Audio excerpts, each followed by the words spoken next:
Hi, my name is Emily Walter, and I'm auditioning for the part of Ruth in Blithe Spirit.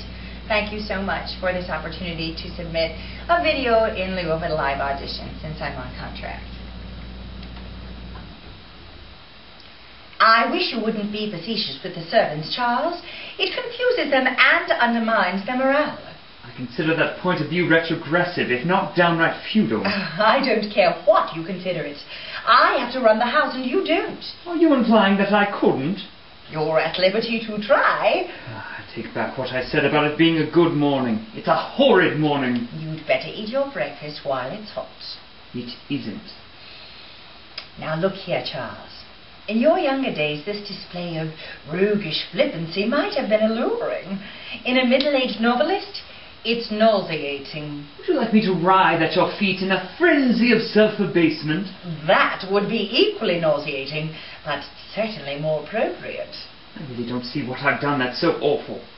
You behaved abominably last night.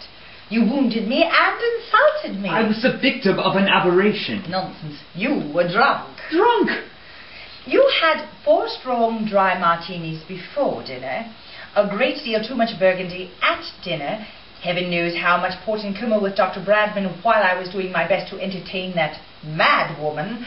And then 2 double brandies later. I gave them to you myself. Of course you were drunk. So that's your story, is it? You refused to go to bed. And finally, when I came down at 3 in the morning to see what had happened to you, I found you in an alcoholic coma on the sofa with the fire out and your hair all over your face. I was not in the least drunk, Ruth. Something happened to me last night. Something very peculiar happened to me. Nonsense. It isn't nonsense. Oh, I know it looks like nonsense now in the clear, remorseless light of day, but last night it was far from being nonsense. I honestly had some sort of hallucination. I would really rather not discuss it any further. But you must discuss it. It's very disturbing. There, I agree with you. It showed you up in the most unpleasant light. I find that extremely disturbing. I swear to you that during the séance I was convinced that I heard Elvira's voice. Nobody else did. I can't help that. I did. You couldn't have. And later on I was equally convinced that she was in this room. I saw her distinctly and talked to her.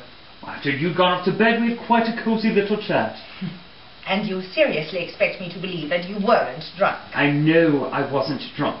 If I'd been all that drunk, I should have a dreadful hangover now, shouldn't I? I'm not at all sure that you haven't. I haven't got a trace of a headache.